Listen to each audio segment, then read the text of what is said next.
sa Max. Ayan. Hindi siya ma-zoom.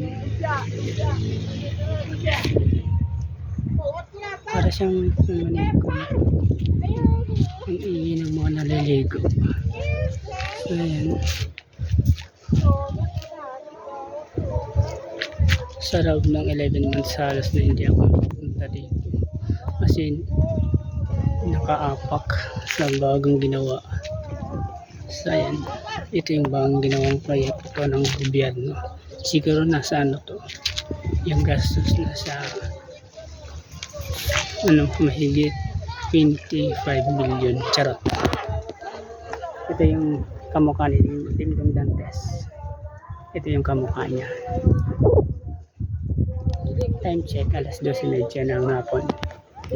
Today is July 7, 2024. Sayang hindi kami nagkita. Sayang hindi kami nagkita ng kapatid kong si Seth TV. Charot. So, ayan. Hindi ko siya ma-zoom. Ano ba yan? Ito na ngayon yung itsura ng Magsaysay Boulevard Amphitheater dyan. So, ayan. Komentaryo tayo. Komentaryo. Nagpa-vlog daw. Sabi ng iba. Sayang hindi kami nagkasalubong ni Seth TV, yung kambal ko. Yung mayroong drone na lumilipad para makita yung buong tanawin ng Samar Leyte at Tacloban. Yung vlogger na kasing tangkad ko lang, nasa 5'3" yung height. Nasa 5'3" siguro yung height niya. Ako kasi 5'3". Mas lamang lang ako sa kanya ng paligo at kagwapuhan. So, dito lang muna tayo guys. Kahit walang tayo, dito lang muna tayo mag-video. As in, maliit lang muna kasi maraming mga marites dyan. Ayan, nandyan sila.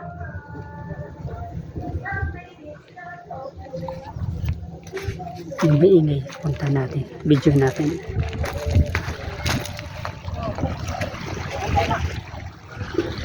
Medyo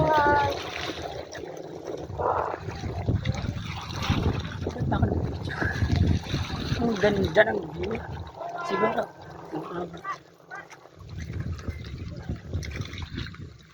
nagdan pala dito. Saan sila bumaba? Dito ata. Nakakatakot na. May fear of heights ako. Yung ano yan. Yan yung dalan. Yan. Nasa na yan. 5 meters yung taas niya hanggang 6 meters. Yun lang guys. Ba't ako nag-vlog na lang kita.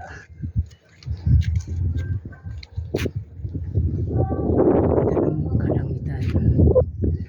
Andyan si Jesus Christ. Mga ba na lang.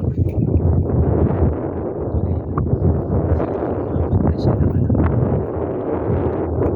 Siguro umabot tayo doon ng 300 meters. Diyan. Nasa 300 meters na ata yung abot niya. Papunta yan sa airport para may shortcut dun. Para dito dadaan yung masasakyan. Yung mga yung mga e-bike. yung mga motor. Tapos sa shortcut dadaan dito sa Magsaysay Boulevard, papunta sila doon sa airport para hindi masyadong traffic sa airport. Yun, doon. Sayang hindi ko siya ma-zoom yung video. Can zoom in or out in this mode, sabi dito. Nakalagay. So yan. Grabe naman yung apocalypse. Bye bye.